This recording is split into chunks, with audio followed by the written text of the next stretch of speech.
แล้วก็ฮะ ตุ้ยสักคือ จะตู้ทำไม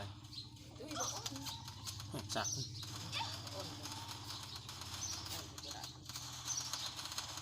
เป็นแหล่บ่ อ่อนก็ตุ้ย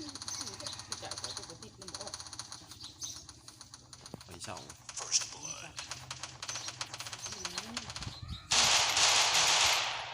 ู้สัก ตุ้ยสักเป็นสิบได้คือนอนหลับไปสักคืน ยี่สิบสัก ตุ้ยกระสัก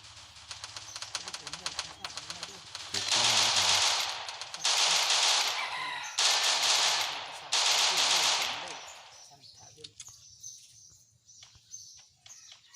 ดินเลยนะเมียบอกเอามานะให้โขยนะเอาไหวนะ โมเมนต์ไปทำโทรศัพท์ เป็นนะบุญบอกจะไปกรุงเทพแต่เจ้ายังหน่อยฮะ เขาจะเช่าราคาเขาจะเบิ่งผูก เข้าเฮงดียังเอ็นจ่ายป้าเลยเป็นผิดไปเป่าเจ้า มันก็ยังเช่า ถูกนั่นเห็ดให้มันยิกมันนุ่มเบิ่งปุ่นนี่เห็นจนว่าจังได้ก็ได้กระเดือกันโบราณคนว่าเมียบ่ให้เชื่อ โมเมนต์ เบิ่งมันเก๋ผิดนี่ได้ก็ได้กระเดือคนรถแพงเจ้าคุณหน่วยไข่จังให้มาเห็ดเนี่ยนี่คุณรับบ่ได้ได้สิมาเห็ดให้คนเห็นได้อดทนได้จะทำนี่ที่เด้อสิบอกให้ปวดความมันหอนมันหวาบมือชื่นยังหอนมือถีมันเป็นผิดเด็ดนี่มันเห็ดให้ป่วยโซ่ได้เคลมีช้ำเคลเชื่อเพิ่นว่า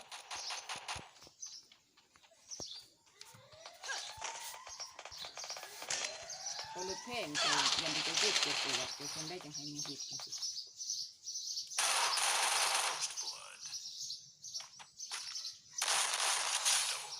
ไม่มากก็เลยจะเศร้าป้าถือใส่กัน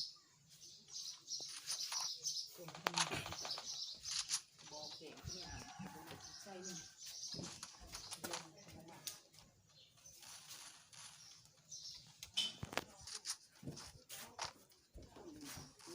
นักกันสิหยุดหนึ่ง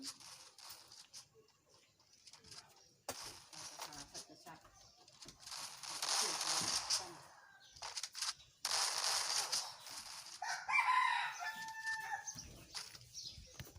ฉันตอนที่กลุ่มบึงกวมมันหลุดสามมุดถีมุดเด่นอันนะ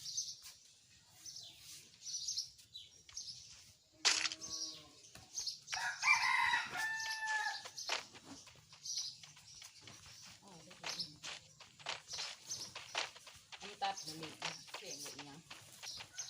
ตัดหักตัดเพ่กัน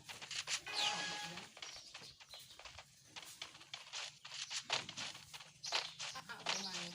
มันเบาไปเลยมันจะเมื่อทั้งเมื่ออะไรอ้าวหยุดนี่ตีสาม